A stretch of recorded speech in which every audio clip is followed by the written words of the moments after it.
Good morning to all of you student. केम छो विद्यार्थी मित्रों? मजामां ने?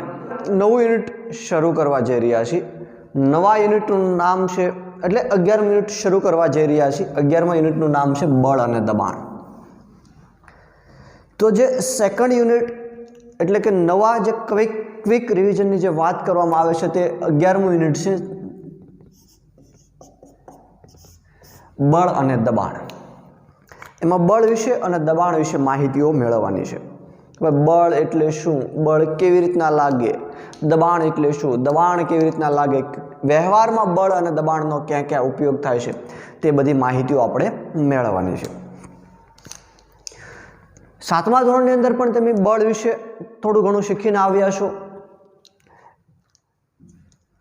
આપણે પણ અત્યારે બળ અને દબાણ વિશે શીખવાનું છે। આગળ પણ તમારે બળ અને દબાણ વિશે અલગ અલગ પ્રકારની માહિતીઓ પ્રાપ્ત કરવાની થશે। તો તમે અગાઉના ધોરણમાં આપણે શરૂઆત કરતા પહેલા આપણે થોડી પ્રસ્તાવનાની વાત કરીએ।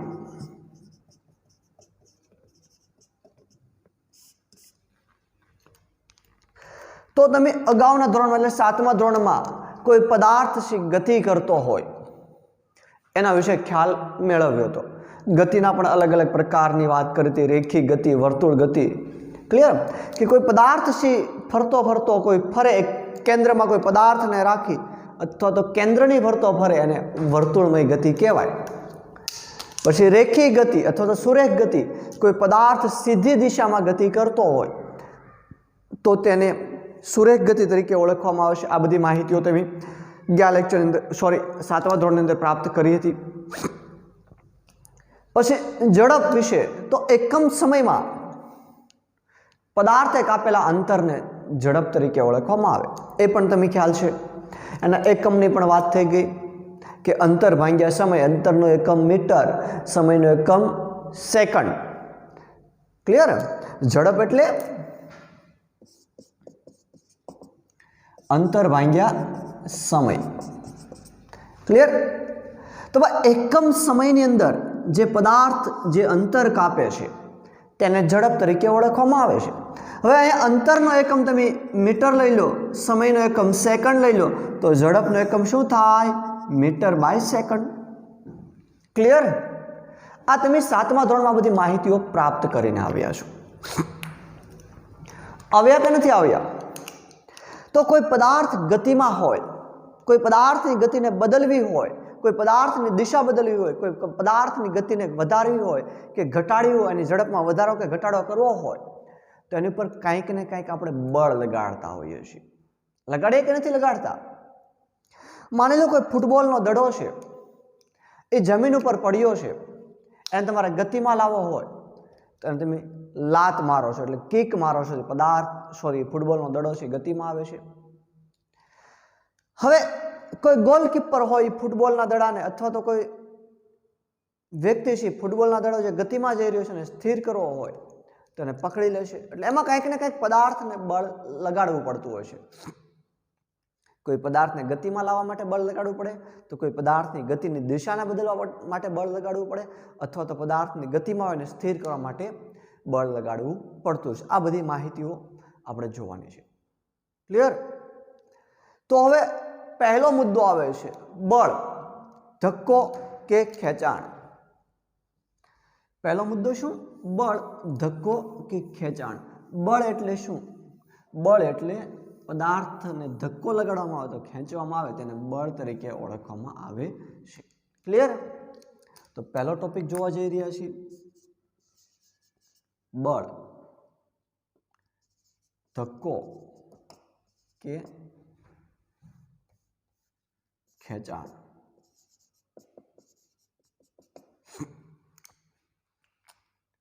बळ धक्को छे के खेचाण? बळ एटले धक्को के खेचाण, जेने बळ तरीके ओळखवामां आवे छे। कोई पदार्थने धक्को लगाडो छो, मानी लो आ बोर्ड छे, आ बोर्डने हुं आम धक्को मारुं छुं तो एनी पर हुं बळ लगाडी रह्यो छुं। એટલે જો પાછળ દિવાલ ના હોય અને બોર્ડને કોઈ આધાર ના હોય તો આ બોર્ડથી પાછળ પડી જવાનું છે। કેમ? કેમ કે બળ લગાડવામાં આવ્યું છે બોર્ડ ઉપર એટલે। ખેંચાણ, કોઈ પદાર્થ હોય એને હું ખેંચું તો એમાં પણ એક પ્રકારનું બળ લાગતું હોય છે। तो पदार्थ ने खेंची अने दिशा ने अथवा तो गति में फेरफार करी शकाय યાદ રાખવા જેવી. કોઈ પદાર્થને ખેંચવામાં આવે કે ધક્કો લગાડવામાં આવે તો તેને બળ લગાડ્યું એમ કહેવાય. કોઈ પદાર્થની ગતિને ધક્કો લગાડી અને ખેંચી અને એના ગતિમાં અથવા તો દિશામાં ફેરફાર કરી શકાય છે. પદાર્થ બળની મદદથી ગતિમાં વધારો ઘટાડો કરી શકે. ક્લિયર? હવે માની લો એવા ઘણા બધા એક્ઝામ્પલો પણ હોય કે કોઈ ટેબલ ઉપર પુસ્તક પડ્યું અને તમારે ધક્કો મારીને સરકાવવાનું હોય તો એને તમે ધક્કો માર્યો કહેવાય કે ના કહેવાય? સરકાવો તો ધક્કો મારવો. ધારો કે આ બોર્ડ છે આમ અહીં કોઈ વસ્તુ હોય આવી રીતના ધક્કો મારું તો અને મેં એક પ્રકારનો ધક્કો માર્યો કહેવાય. ખેંચવું, કોઈ કૂવામાંથી ડોલ બાટલી ખેંચો તો એમાં પણ એક પ્રકારનું બળ લાગતું છે. તમે ખેંચી રહ્યા છો એટલે એક પ્રકારનું બળ લાગે કે ના લાગે? તો બળ એટલે પદાર્થને ખેંચવો કે ધક્કો મારવો, તેને બળ તરીકે ઓળખવામાં આવે. બળના વિવિધ પ્રકારો હોય છે, એ આપણે આગળ જોવાના છે. વિવિધ રીતે બળના પ્રકારો. પૃથ્વી ઉપર શક્ય જ નથી કે કોઈ પણ પદાર્થ કોઈ પણ બળ ના લગાડતું હોય. દરેક પદાર્થ એકબીજા પર પોતાનું બળ લગાડતા હોય છે. અલગ અલગ પ્રકારના બળોની મદદથી આપણે અલગ અલગ પ્રકારના કાર્યો કરી શકીએ છીએ. તો તમને ખબર છે પૃથ્વીનો દરેક પદાર્થ છે એની પર ગુરુત્વાકર્ષણ બળ લાગતું. આપણે એવું કહીએ કે મારા પર કોઈ બળ અત્યારે આપણે ઊભા છીએ, બેઠા છીએ કે ઊભા હોઈએ એમ એવું ના કહી શકીએ કે મારા પર કોઈ પણ પ્રકારનું બળ લાગતું નથી. લાગે છે, ગુરુત્વાકર્ષણ બળ લાગે છે. લાગે કે નથી લાગતું? યસ, ગુરુત્વાકર્ષણ બળ લાગે છે. તો બળના વિવિધ પ્રકારો જોવામાં આવે તો ઘર્ષણ બળ, સ્નાયુ બળ, વિદ્યુત બળ, સ્થિત વિદ્યુત બળ. ક્લિયર? આવા ગુરુત્વાકર્ષણ બળ, આવા અનેક પ્રકાર છે એ બળના છે કે અલગ અલગ પ્રકારના બળો છે અલગ અલગ રીતના કાર્ય કરવા માટે પદાર્થને કાર્ય કરવા માટે શું આપતા હોય છે? બળ પૂરું પાડતા હોય. ત્યારબાદનો જે ટોપિક આવે છે તે આવે છે બળ આંતરક્રિયાના કારણે ઉદ્ભવે છે. બળ આંતરક્રિયાના કારણે ઉદ્ભવે છે. બળ આંતરક્રિયાના કારણે ઉદ્ભવે છે.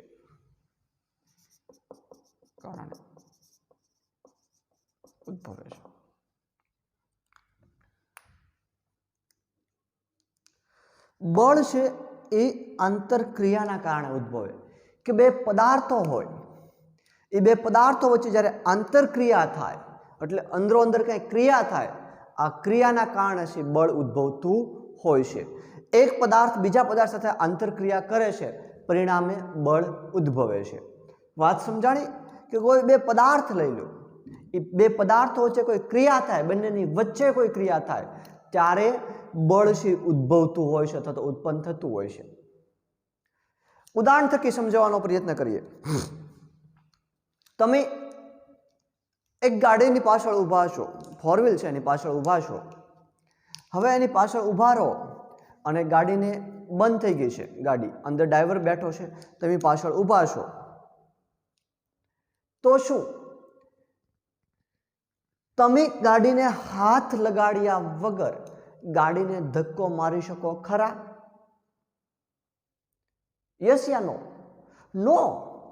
કે ફરી વખત આખી સ્થિતિને સમજો કે તમે ગાડીની અંદર બેઠા છો, ફેમિલી મેમ્બરો ગાડીની અંદર બેઠા છે, અથવા તો બે જ વ્યક્તિ ગાડીની અંદર બેઠા છે. માની લો એક ડ્રાઈવર અને એક બાજુમાં તમે બેઠા છો. હવે ગાડી બંધ પડી ગઈ છે. હવે ગાડીને ધક્કો મારવાનો છે, આજુબાજુમાં કોઈ વ્યક્તિ નથી. તો શું કરશો? તમે ગાડીમાંથી નીચે ઉતરશો. હવે નીચે ઉતરી અને તમે ગાડીની પાછળ આવી રીતના ઊભા રહી જાઓ તો શું ગાડીને ધક્કો લાગશે ખરો? ગાડી ગતિમાં આવશે ખરી? નહીં. તો તમે જ્યારે ગાડીમાંથી નીચે ઉતર્યા છો અને ગાડીની પાછળ ઊભા રહી ગયા છો ત્યારે તમારી અને ગાડી વચ્ચે કોઈ આંતરક્રિયા થઈ નથી. થઈ છે? નથી થઈ. ગાડી એમનામ સ્થિર ઊભી છે, તમે પણ ગાડીની પાછળ ઊભા છો. હવે શું થશે? તમે હવે ગાડીને હાથ લગાવીને ધક્કો મારશો કે નહીં મારો? તો હવે આંતરક્રિયા થઈ છે તમારી અને ગાડીની વચ્ચે. થઈ કે નહીં થઈ? કે હવે તમે ગાડીને ધક્કો મારી રહ્યા છો તો ધક્કો મારો એ આંતરક્રિયા થઈ ને. તો બે પદાર્થો ક્યાં છે? એક માણસ અને બીજું ગાડી. અને કઈ ક્રિયા થઈ છે? ધક્કો મારવાની આંતરક્રિયા થઈ છે.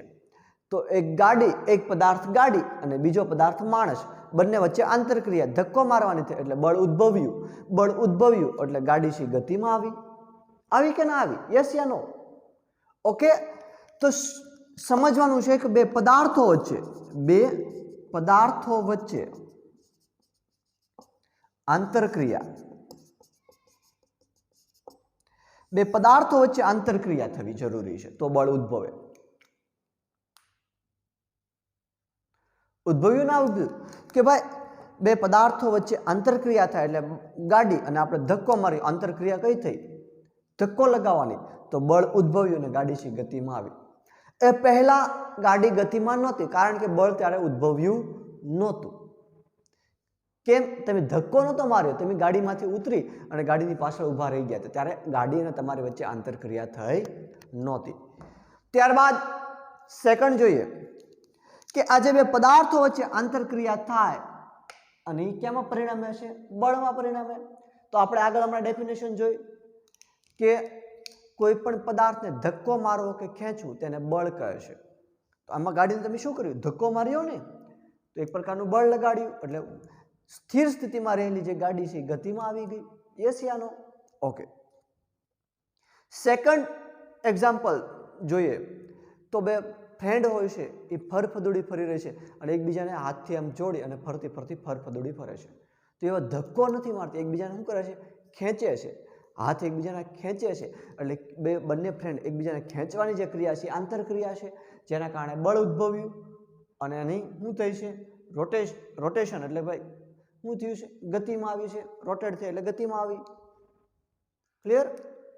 એ જ રીતના ત્રીજું એક્ઝામ્પલ આપણે ટેક્સ્ટ બુકની અંદર આપ્યું હતું.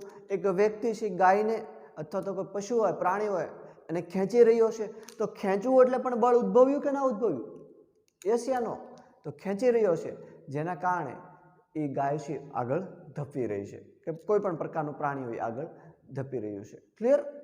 તો આવા અસંખ્ય એક્ઝામ્પલ મળે કે બે પદાર્થો વચ્ચે આંતરક્રિયા થાય એટલે બળ ઉદ્ભવે છે અને એક પદાર્થથી બીજા પદાર્થ સાથે જે આંતરક્રિયા થાય એ બળમાં પરિણમે છે.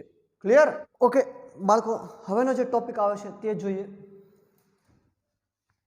તો હવેનો ટોપિક આવે છે બળની શરૂઆત. કેવો ટોપિક આવે છે? બળની શરૂઆત.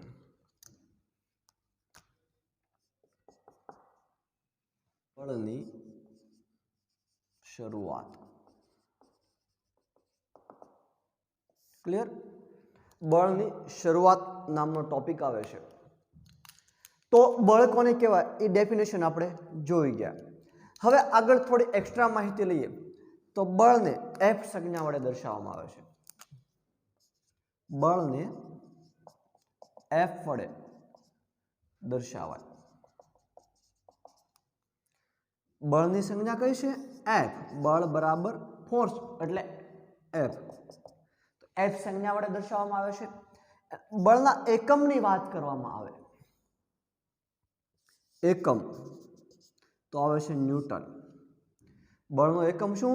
ન્યૂટન. સંજ્ઞા એફ એકમ, બળનો એકમ ન્યૂટન. બળ એ સદિશ રાશિ છે. બળ એ સદિશ રાશિ. બળ એ સદિશ રાશિ છે. હવે સદિશ કોને કહેવાય અને અદિશ કોને કહેવાય એની જો વાત કરીએ, સદિશ, અદિશ. સદિશ કોને કહેવું, અદિશ કોને કહેવું એની જો વાત કરવામાં આવે તો જે રાશિને દર્શાવવા માટે મૂલ્ય અને દિશા બંનેની જરૂર પડતી હોય, મૂલ્ય વત્તા દિશા બંનેની જરૂર પડતી હોય તેવી રાશિને સદિશ રાશિ તરીકે ઓળખવામાં આવે છે. માન, મૂલ્ય, કિંમત. તો રિપીટ અગેન, સદિશ એટલે જે રાશિને દર્શાવવા માટે મૂલ્ય વત્તા દિશા બંનેની જરૂર પડતી હોય તેવી રાશિને સદિશ રાશિ તરીકે ઓળખવામાં આવે છે. તો બળ કેવી રાશિ છે? સદિશ રાશિ છે કે ભાઈ કોઈ બળ તમારે દર્શાવવું હોય તો બળનું મૂલ્ય ઉપરાંત દિશા બંને દર્શાવવી જરૂરી છે. ક્લિયર? હવે અદિશ રાશિની વાત કરવામાં આવે તો આમાં સદિશ રાશિના ઉદાહરણ તમે આપી શકો? તો એક જ છે, બળ, પ્રવેગ, આના ઉદાહરણ છે. અદિશ રાશિની વાત કરવામાં આવે તો જે રાશિને દર્શાવવા માટે માત્ર મૂલ્યની જરૂર પડે, દિશાની જરૂર ના પડે તેવી રાશિને અદિશ રાશિ કહેવાય. રિપીટ અગેન, જે રાશિ દર્શાવવા માટે માત્ર મૂલ્ય, કિંમત, માનની જરૂર હોય, દિશાની જરૂર ના હોય તેવી રાશિને અદિશ રાશિ તરીકે ઓળખવામાં આવે છે. તો માત્ર મૂલ્ય, ક્લિયર, દિશાની જરૂર નથી તો એવી રાશિ અદિશ રાશિ થઈ. ઉદાહરણ, દળ. તમારે દળ દર્શાવવું હોય તેમાં દિશા દર્શાવવાની જરૂર નથી તો એ અદિશ રાશિમાં આવે. સદિશ રાશિમાં બળ અને પ્રવેગ. તો બળની શરૂઆત F વડે દર્શાવાય, ન્યૂટન એકમ સદિશ રાશિ છે. હવે એનાથી આગળ વધીએ કે જો કોઈ પદાર્થ છે, માની લો આ કોઈ બોક્સ છે, જમીન ઉપર આવી રીતના પડ્યું છે, તો આ બોક્સ ઉપરથી આ દિશામાંથી બળ લગાડવામાં આવે છે, જમીન ઉપર પડ્યું. હવે આપણે બોક્સને આ બાજુ ખસેડવાનું છે, ક્લિયર? તો ધક્કો મારવો પડશે ને, એશિયાનો ધક્કો મારીએ તો બોક્સ એ ખસેડાશે. તો આ દિશામાંથી આપણે આમ ધક્કો માર્યો એટલે બળ આ દિશામાં લાગશે ને, ઓકે? તો જો આ દિશામાંથી ધક્કો મારીએ તો આ એક બળ છે. માની લો તમે એક વ્યક્તિ છો, હવે બે વ્યક્તિ હો તો આ બીજો વ્યક્તિ, તો બળ કેટલા? બળ લગાડનાર બે થઈ ગયા. તો પરિણામી બળનો શું થશે? સરવાળો થશે. જો એક જ દિશામાંથી જો બળ લગાડવામાં આવે, કોઈ પણ પદાર્થ ઉપર એક જ દિશામાંથી બળ લગાડવામાં આવે તો બંને બળોનો સરવાળો થાય. થાય કે ના થાય? યસ યા નો? હવે તમે માની લો, ફોર એક્ઝામ્પલ, તમારે આ બોક્સને ખસેડવાનું છે, તમે એકલા ધક્કો મારો છો, બોક્સ ખસેડાતું નથી, ક્લિયર? વજનદાર છે, તમે જે ધક્કો મારો છો એ બળ પૂરતું નથી. હવે તમે તમારા કોઈ ફ્રેન્ડની હેલ્પ લો છો, તો હવે તમારા ફ્રેન્ડની મદદથી ધક્કો મારો છો તો બળ છે ખસેડાયું. કેમ? તો પહેલી વખતે તમારું બળ છે સંપૂર્ણ સક્ષમ હતું નહીં. હવે બળ બીજાનું પણ ઉમેરાણું. કોનું ઉમેરાણું? તમારા મિત્રનું. તો હવે પરિણામી બળ ભેગું થયું. પરિણામી બળ એટલે બંને બળોનો સરવાળો થયો. તમારું બળ, તમારા ફ્રેન્ડનું બળ ભેગા એટલે પરિણામી બળ. એનાથી બળના લીધે બોક્સ ખસેડાયું. ક્લિયર? તો એક જ દિશામાંથી એકથી વધારે બળ લાગતા હોય તો એક જ દિશામાંથી જે બળો લાગે એ બધાનો શું થાય? સરવાળો થાય. ક્લિયર? હવે ઓપોઝિટ, તમે એક દિશામાંથી બળ લગાડી રહ્યા છો, તમારો ફ્રેન્ડ છે બીજી દિશામાંથી બળ લગાડી રહ્યો છે. તમે આ દિશામાં બળ લગાડો છો, તમારો ફ્રેન્ડ આ દિશામાં બળ લગાડે છે. ઓપોઝિટ, વિરુદ્ધ દિશામાં બળ લગાડે છે. તો હવે પરિણામી બળ શું થશે? તો હવે પરિણામી બળ બંને બળોના તફાવતના સરવાળા જેટલું થાય અથવા તો તફાવત જેટલું થાય. પરિણામી બળ કેટલું થાય? તફાવત જેટલું થાય. યસ યા નો? માની લો તમે અહીંથી 5 ન્યૂટન બળ લગાડ્યું છે, તમારો ફ્રેન્ડ છે 10 ન્યૂટન બળ લગાડે છે, તો પરિણામી બળ કેટલું આવ્યું? બંનેનો તફાવત 5 ન્યૂટન થાય ને, બંનેનો તફાવત 1 અને 2, બંને બળોનો તફાવત 5 ન્યૂટન. તો તમે 5 ન્યૂટન આ દિશામાં બળ લગાડો, તમારો ફ્રેન્ડ 10 ન્યૂટન આ દિશામાં બળ લગાડે, તો બોક્સ કઈ બાજુ ખસશે? બોક્સ વધારે બળ લાગે એ દિશામાં ખસે. ખસે કે ના ખસે? કેમ કે તમારું બળ તમારા ફ્રેન્ડની સરખામણીમાં ઓછું છે. યસ યા નો? ઓકે. તો તમે બોક્સને ખસેડવું હોય, જો એક જ દિશામાંથી બળ લાગે તો એનો સરવાળો થાય. વિરુદ્ધ દિશામાંથી, બંને દિશામાંથી બળ લાગે તો એનું પરિણામ, એનું શું થાય? તફાવત, એનું પરિણામી બળ થાય. યસ? તો આ બંનેનો તફાવત એ તમારું પરિણામી બળ થાય. આગળ વધીએ. બળની માત્રા એટલે મૂલ્ય, એની મૂલ્ય દર્શાવવા માટે આપણે કહ્યું એમ કે બળ છે સદિશ રાશિ છે, તો બળનું મૂલ્ય અને દિશા દર્શાવવી જરૂરી છે. કઈ દિશામાંથી કેટલા મૂલ્યનું બળ લાગે, ધારી લો કે આ 5 ન્યૂટન 5 ન્યૂટન એનું મૂલ્ય થઈ ગયું. કઈ દિશામાંથી? ભાઈ આ બાજુ ડાબી બાજુ લાગે છે, આ બાજુ મૂલ્ય 10 ન્યૂટન. કઈ બાજુ લાગે? તો જમણી બાજુ બળ લાગે છે. કઈ દિશામાં બળ લાગે છે એનો ઉલ્લેખ કરવો પણ જરૂરી બની રહે. યસ યા નો? ઓકે. હવે તમને એવું થાય બાળકો કે ક્યારે એવો પ્રશ્ન ઉદ્ભવે કે સાહેબ એવું ક્યારે બને કે બંને એક જ પદાર્થ પર બંને વિરુદ્ધ દિશામાંથી લાગતું પરિણામી બળ શૂન્ય હોય ખરું? ફરી વખત એવો ક્યારે પ્રશ્ન ઉદ્ભવ્યો કે કોઈ એક જ પદાર્થ ઉપર બંને દિશામાંથી લાગતું પરિણામી બળ શૂન્ય હોય ખરું? તો હા, શૂન્ય પણ હોય, શૂન્યથી વધારે પણ હોય. તો એક જ પદાર્થ ઉપર વિરુદ્ધ દિશામાંથી જ્યારે બળ લાગે ત્યારે શૂન્ય બની શકે ખરું? હા, બની શકે. કેવી રીતના? માની લો આ બોક્સ પડ્યું છે, તમે આ બાજુથી 5 ન્યૂટન બળ લગાડો છો, આ બાજુથી પણ સરખું જ 5 ન્યૂટન બળ લગાડવામાં આવે તો બંને બળ કેવા છે?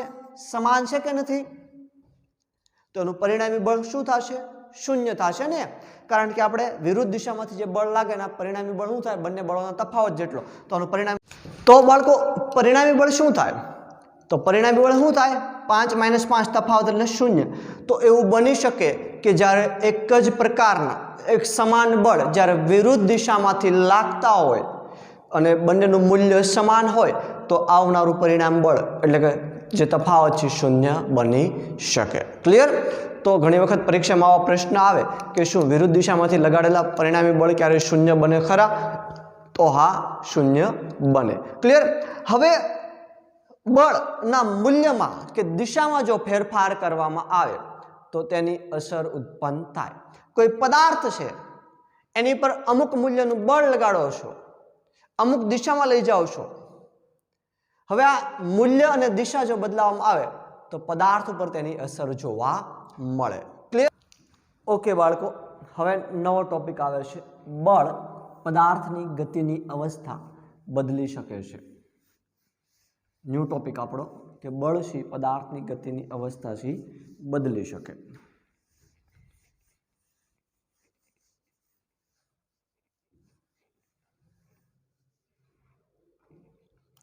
તો ટાઇટલ આપીએ, બળ પદાર્થની ગતિની અવસ્થા બદલી શકે છે. ખાલી ટોપિક સમજો. અવસ્થા એટલે સ્થિતિ. કોઈ પદાર્થ ઉપર બળ લગાડવામાં આવે, એ પદાર્થ શૂન્ય સ્થિતિમાં હોય, સ્થિર અવસ્થામાં હોય કે ગતિની અવસ્થામાં હોય, એના પર કોઈ બળ લગાડવામાં આવે ત્યારે પદાર્થની સ્થિતિમાં ફેરફારો જોવા મળે છે. ક્લિયર? ટોપિક એવું જ કંઈક કહેવા માંગે છે કે કોઈ પદાર્થ ઉપર જ્યારે બળ લગાડીએ ત્યારે એની ગતિ છે, એની સ્થિતિ છે પદાર્થની, એ સ્થિતિમાં ફેરફારો જોવા મળે. આપણે સમજીએ કેવી રીતના જોવા મળે છે. તો પદાર્થ ઉપર બળ લગાડતા, પદાર્થ પર બળ લગાડતા તેની સ્થિતિ બદલાય છે, તેની સ્થિતિ બદલાય. કોઈ પદાર્થ છે એની પર જો બળ લગાડવામાં આવે ત્યારે એની સ્થિતિમાં ફેરફારો જોવા મળે છે. આગળ વધીએ. કોઈ પદાર્થ ગતિ કરતો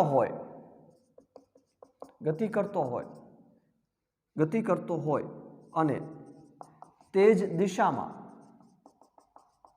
બળ લગાડતા તેની ઝડપમાં વધારો થાય છે. પહેલું સ્થિતિ બદલાય બળ લગાડીએ ત્યારે. સેકન્ડ, કોઈ પદાર્થ ગતિ કરી રહ્યો છે. માની લો પદાર્થ છે એવી રીતના ગતિ કરી રહ્યો છે. હવે જે દિશામાં ગતિ કરે છે એ જ દિશામાં માની લો આ પદાર્થ આવી રીતના ગતિ કરી રહ્યો તો હું પાછળથી બળ લગાડું તો જે જ દિશામાં ગતિ કરે છે એ જ દિશામાં જો બળ લાગે તો પદાર્થની ઝડપમાં શું થાય? વધારો થાય. થાય કે ન થાય? ફોર એક્ઝામ્પલ, ઉદાહરણ તરીકે સમજવાનો પ્રયત્ન કરો. તમે ટુ વ્હીલ ગાડી છે એનું પૈડું ફેરવી રહ્યા છો. પૈડું ધીરે ધીરે દળી રહ્યું છે. હવે જે દિશામાં દળે છે એ જ દિશામાં તમે એને ધક્કો મારો અથવા તો બળ લગાડો તો પૈડું ફાસ્ટ ફરવા લાગશે અથવા તો ઝડપથી ફરવા લાગશે. ક્લિયર? તો કેવો ફેરફાર? જો કોઈ પદાર્થ ગતિ કરી રહ્યો હોય અને તે જ દિશામાં જો એને બળ લગાડવામાં આવે તો એની ઝડપમાં વધારો થાય છે. થાય કે ન થાય? થાય ને. ઓકે.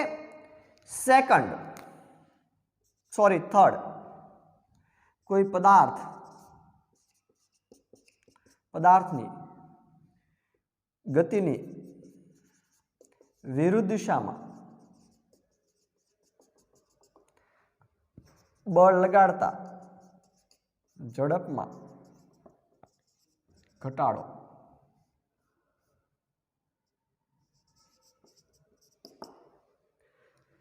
સ્વાભાવિક છે. કોઈ પદાર્થ આ દિશામાં ગતિ કરી રહ્યો છે, તમે એની વિરુદ્ધ દિશામાં ગતિ કરાવો, એની વિરુદ્ધ દિશામાં બળ લગાડો તો એની ગતિમાં વધારો થાય કે ઘટાડો થાય? ઘટાડો જ થાય ને. માની લો આ કોઈ બોક્સ છે, આવી રીતના જમીન પર સરકી રહ્યું છે આ દિશાની અંદર. હવે તમે આ ગતિ થાય છે બોક્સની આ દિશામાં, હવે એને તમે વિરુદ્ધ દિશામાં બળ લગાડો તો બળ જે બોક્સ સરકવાની જે ઝડપ હતી, ગતિ હતી, એ કેવી થઈ ગઈ? સ્થિર થઈ ગઈ ને, અથવા તો ઘટી. એ વધશે તો નહીં, માની લો સ્થિર ના થાય પરંતુ વધશે તો નહીં. જે ગતિથી આગળ ધપી રહ્યું હતું એ ગતિમાં શું થઈ ગયો? ઘટાડો થઈ ગયો. કેમ? કેમ કે બળ વિરુદ્ધ દિશામાં લાગી રહ્યું છે. બોક્સ આમ સરકે છે, બળ આમ દિશામાં ગતિ કરે છે. ક્લિયર? હવે આ પેન છે એ આ રીતના ગતિ કરી રહી છે, આ રીતના ગતિ કરી રહી છે આ પેન. હલો, આ રીતના ગતિ કરે. હવે હું એની વિરુદ્ધ દિશામાં હાથમાં બળ લગાડું તો આ પેન છે એ વિરુદ્ધ દિશામાં આમ ગતિ કરવાના બદલે જો આ બળ વધારે હશે તો પેન આમ ગતિ કરશે. જો બળ આ પેનની ગતિની થોડું ઓછું હશે તો પેનની ગતિ થશે આ જ, પરંતુ જે ઝડપથી આમ ગતિ કરી રહી હતી એટલી ઝડપથી થશે નહીં. એટલે કે વિરુદ્ધ દિશામાં જો બળ લગાડવામાં આવે પદાર્થની તો એની ગતિમાં, એની ઝડપમાં ઘટાડો નોંધાય છે. ક્લિયર? ઓકે. ઘણી વખત એવું બને છે કે બળ આપવાથી પદાર્થના આકારોમાં પણ ફેરફાર થાય ને? થાય છે. તો બળ કોઈ પદાર્થ ઉપર, પદાર્થની ગતિ ઉપર લાગે ત્યારે તેની અવસ્થાઓમાં ફેરફારો જોવા મળતા હોય છે. માની લો તમે ફૂટબોલની રમતની અંદર જોયું છે, ફૂટબોલનો એક ખેલાડી છે એ પહેલા ફૂટબોલને એક કોર્નર ઉપર લઈ જાય છે, ત્યાં મૂકે ત્યારે સ્થિર અવસ્થામાં હોય ને, સ્થિર અવસ્થામાં. હવે ત્યાં મૂક્યા, સ્થિર અવસ્થામાં રહેલો ફૂટબોલનો દડાલ એ જ્યારે કિક મારે છે, કિક મારો એટલે ધક્કો મારવો, ધક્કો મારવો એટલે બળ આપવું. તો સ્થિર અવસ્થામાં જે પદાર્થ રહેલો હતો અને બળ આપ્યું એટલે કેવું થઈ ગયો? ગતિમાં આવી ગયો. તો પદાર્થની અવસ્થામાં ફેરફાર થયો કે ના થયો? પહેલી સ્થિર અવસ્થામાં હતી અથવા તો શૂન્ય ઝડપવાળી અવસ્થા હતી કે નહીં? શૂન્ય અવસ્થાવાળી એટલે સ્થિર અવસ્થા, ગતિમાં ના હોય તેવું. તો પહેલા સ્થિર અવસ્થામાં હતી. તો ફૂટબોલનો દડો સ્થિર અવસ્થામાં હતો, એને કિક મારી ફૂટબોલના ખેલાડી એટલે ગતિમાં આવ્યો. તો કિક મારવી એટલે ધક્કો મારવો. એટલે આપણે પહેલા જ કહ્યું છે કે બળ ક્યારે ઉદ્ભવે? કોઈને ધક્કો મારો કે ખેંચો ત્યારે બળ ઉદ્ભવે છે. બે પદાર્થો વચ્ચે આંતરક્રિયા થાય ત્યારે બળ ઉદ્ભવે છે. તો ફૂટબોલના ખેલાડી અને ફૂટબોલના દડા વચ્ચે આંતરક્રિયા થઈને તો બળ ઉદ્ભવ્યું, ધક્કો લાગ્યો. તો પહેલા સ્થિર અવસ્થાવાળી આપણે મુદ્દો કે બળ છે પદાર્થની ગતિની અવસ્થામાં ફેરફાર કરે. તો જે ફૂટબોલનો દડો સ્થિર અવસ્થામાં હતો, શૂન્ય ઝડપવાળી અવસ્થા હતી, એને કિક મારી, ધક્કો મારી એટલે ગતિની અવસ્થામાં આવી ગયો. હવે એ જ ગતિની અવસ્થાવાળો દડો છે, ગોલકીપર છે, એને પકડી લેશે. તો જે ગતિની અવસ્થામાં હતું અને બળ લગાડી, ગોલકીપરે વિરુદ્ધ દિશામાં બળ લગાડ્યું છે તો દડો પકડાયો છે. ક્લિયર?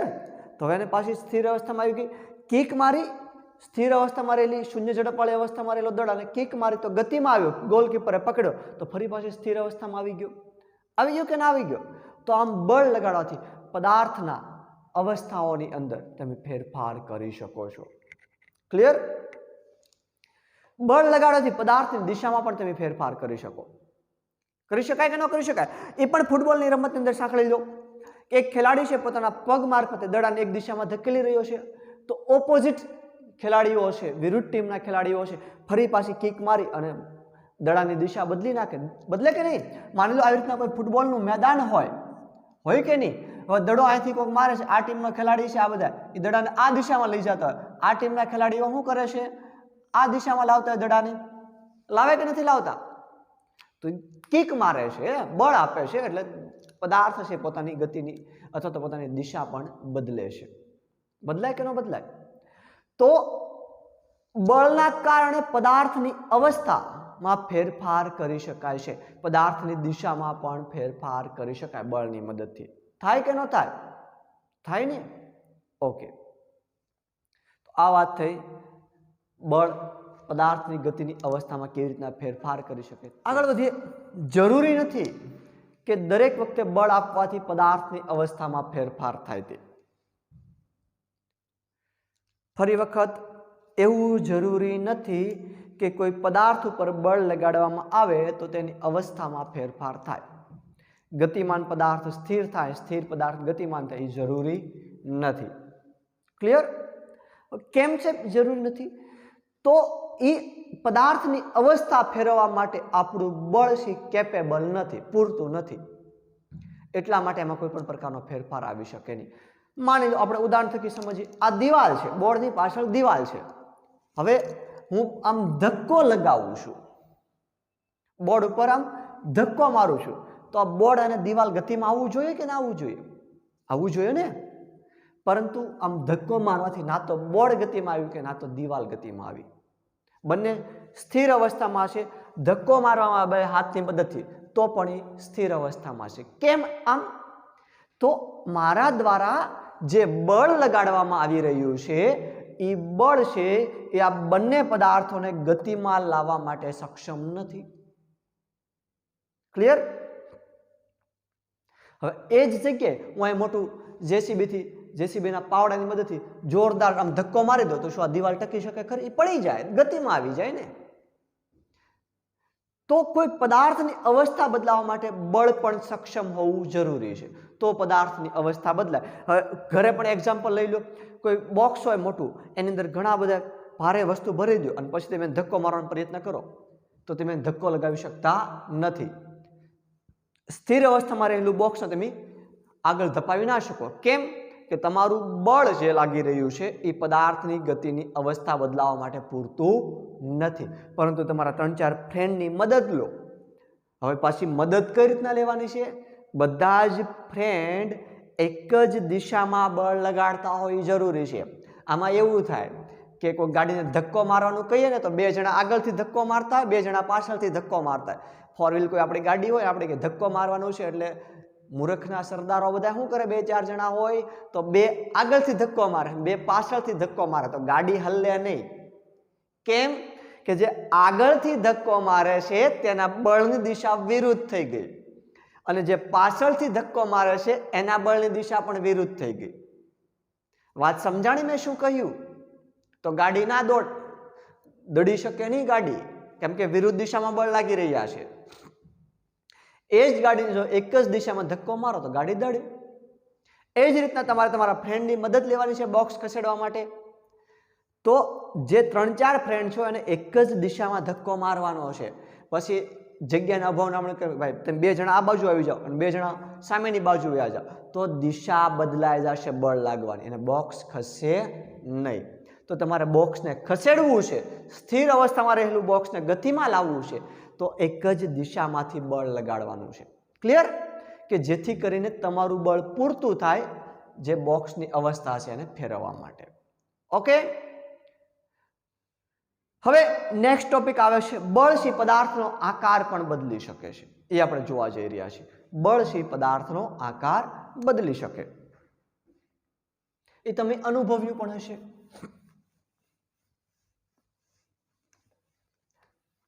જો ભાઈ ઘણું વસ્તુ આમાં આવરી લેવામાં આવે છે, કંઈ રહી નથી જતું, છતાં પણ રિવિઝન છે એટલે સામે તમારે પણ એટલી જ તૈયારી કરવાની રહેશે.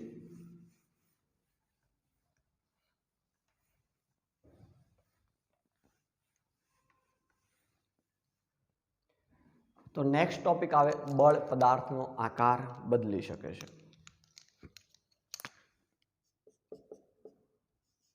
બળ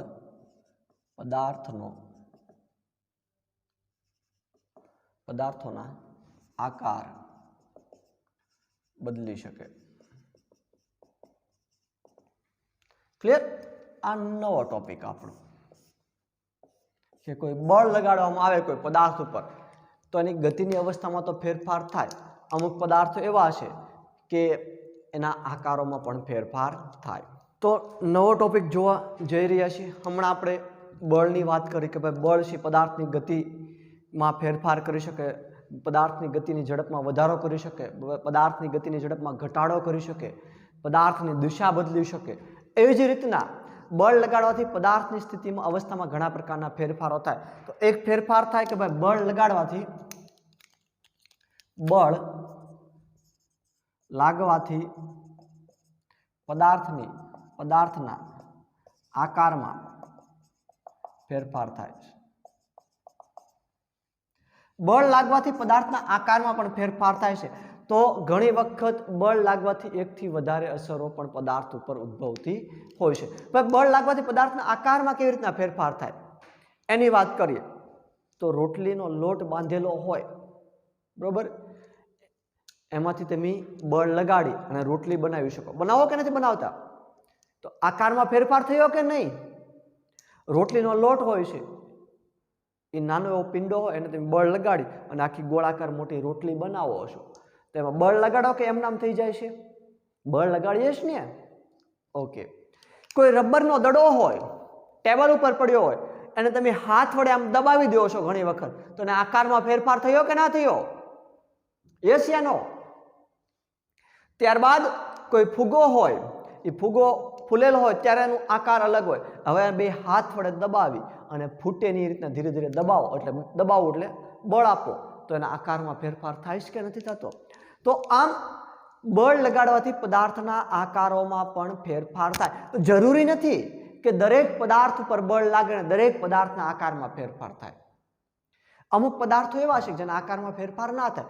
લોખંડની કોઈ પ્લેટ પડી હોય અને તમે ગમે એટલું બળ લગાડો તો એના આકારમાં કાંઈ ફેરફાર ના થાય. સામાન્ય આપણે હાથ વડે બળ લગાડીએ તો એના આકારમાં ફેરફાર થાય નહીં. પરંતુ ઘણા પદાર્થો એવા છે કે બળ લગાડવાથી એના આકારોમાં ફેરફાર થઈ શકે. લીંબુ હોય, લીંબુને હવે એનો આકાર ત્યારે નાનો ગોળાકાર હોય છે, હવે એને નીચોવી નાખો આખું, એનો રસ બહાર કાઢી દો તો એનો આકારમાં ફેરફાર થયો. તો તમે જે રસ બહાર કાઢો ત્યારે બળ આપો કે નથી આપતા? હાથ વડે આપીએ ને, તો એના આકારમાં ફેરફાર થાય છે કે નથી થતો? થાય છે ને. તો આમ બળ લગાડવાથી પદાર્થોના આકારોમાં ફેરફાર થાય છે. અને કોઈ પદાર્થ ઉપર બળ લાગે છે ત્યારે એકથી વધારે અસર ઉત્પન્ન થાય છે. ગતિમાં આવે, આકારોમાં ફેરફાર થાય, ગતિમાં ઘટાડો થાય, દિશામાં ફેરફાર થાય, આ બધું થઈ શકે. તો 2 માર્કનો મહત્વનો પ્રશ્ન બની રહે કે બળ લગાડવાથી પદાર્થની અવસ્થામાં કેવા પ્રકારના ફેરફારો થાય છે. Repeat again. બળ લગાડવાથી પદાર્થની અવસ્થામાં કેવા કેવા ફેરફારો થાય? તો પહેલો ફેરફાર, બળ લગાડવાથી પદાર્થની ઝડપમાં વધારો થઈ શકે, બળ લગાડવાથી પદાર્થની ઝડપમાં ઘટાડો થઈ શકે, બળ લગાડવાથી પદાર્થની દિશા બદલાવી શકાય છે, બળ લગાડવાથી પદાર્થના આકારમાં ફેરફાર થાય છે. ક્લિયર? આ એના આન્સર થયા કે બળ લગાડવાથી અલગ અલગ પ્રકારની અસરો તમને જોવા મળે છે. ઓકે? યસ યા નો? એવા તો અસંખ્ય ઉદાહરણો છે કે જે બળ આપવાથી એના આકારોમાં ફેરફાર થાય. થાય જ ને કે નથી થતા? એવા ઘણા વ્યવહારની અંદર પણ તમે ઉદાહરણો જોયા હશે કે બળ લગાડવાથી એના આકારોમાં પણ ફેરફાર થઈ જશે. ઘણી વખત એવું બને, હવે રોટલીનો લોટ છે એમ આપણે પહેલા કહ્યું કે સાહેબ બળ લગાડવાથી પદાર્થની ગતિમાં ફેરફાર થાય, તો રોટલીનો લોટ ગતિમાં નથી આવતો, પરંતુ બળ લગાડવાના કારણે એના આકારમાં ફેરફાર થયો છે. શું થયો છે? એના આકારમાં ફેરફાર થયો. થયો કે ના થયો? કોઈ દડો હોય લબરનો, એને આમ દબાવી દો તો ના તો એની ઝડપમાં વધારો થયો, ના તો એની ઝડપમાં ઘટાડો થયો કે ના તો એ દિશા બદલી, પરંતુ એ સ્થિર અવસ્થામાં ટેબલ ઉપર રહેલો પ્લાસ્ટિકના દડાને હાથ વડે દબાવી દેવામાં ઉપરથી, તો એવું શું થયું? હવે એના આકારમાં ફેરફાર થયો કે નહીં? તો જરૂરી નથી કે દરેક વખતે બળ આપો એટલે પદાર્થની ગતિ આવે, ઝડપમાં વધારો થાય, ઘટાડો થાય કે આકારમાં ફેરફાર. આમાંથી કોઈ પણ અસર ઉત્પન્ન થતી હોય, કોઈનો આકારમાં ફેરફાર થતો હોય, કોઈના ઝડપમાં વધારો થતો હોય, કોઈના ઝડપમાં ઘટાડો થતો હોય, કોઈની દિશા બદલાતી હોય, કોઈનો આકાર બદલાતો હોય, ઘણી વખત આ બધી જ અસરો જોવા મળે છે. ઘણી વખત આમાંની એક પણ અસર નથી જોવા મળતી, કે ઘણી વખત આમાંથી કોઈ પણ એક અસર જોવા મળે પદાર્થની અંદર. હવે આગળ, કોઈ પણ પદાર્થને જ્યાં સુધી બળ લગાડવામાં ના આવે ત્યાં સુધી પદાર્થ તેની પોતાની મૂળ અવસ્થા છે જાળવી રાખે છે. સેન્ટેન્સ સમજવા જેવું છે. કોઈ પણ પદાર્થને જ્યાં સુધી કોઈ બળ લગાડવામાં ના આવે ત્યાં સુધી પદાર્થ પોતાની મૂળ અવસ્થા જાળવી રાખે છે. તમે જે ઝડપથી જઈ રહ્યા છો, હવે તમને કોઈ બીજું બળ લગાડવામાં નથી આવ્યું ત્યાં સુધી તમારી ઝડપ એની રહેશે. જો બળ લગાડવામાં આવશે તો તમારી ઝડપમાં વધારો ઘટાડો થશે, પરંતુ જો બળ લગાડવામાં નહીં આવે તો તમારી અવસ્થામાં ફેરફાર થશે નહીં.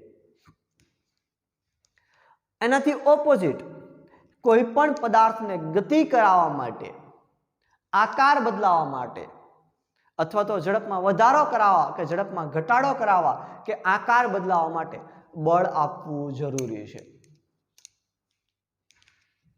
વાત સમજાણી? બંને ઓપોઝિટ સેન્ટેન્સ. પહેલું સેન્ટેન્સ, પદાર્થ પોતાની મૂળ અવસ્થા જાળવી રાખે છે જ્યાં સુધી બળ ના લગાડો ત્યાં સુધી, અને કોઈ પદાર્થની ઝડપમાં વધારો ઘટાડો કે દિશામાં કે આકારમાં ફેરફાર કરવો હોય તો એના પર બળ લગાડવું જરૂરી છે. તો કોઈ પદાર્થને ગતિમાં લાવો, સ્થિર અવસ્થામાં હોય એને ગતિમાં લાવો તો એના પર બળ લગાડવું પડે. જો બળ ના લગાડવામાં આવે અને સ્થિર અવસ્થામાં રહેલા પદાર્થને ગતિમાં લાવવો હોય તો ધેટ ઇઝ ઇમ્પોસિબલ. એ શક્ય નથી.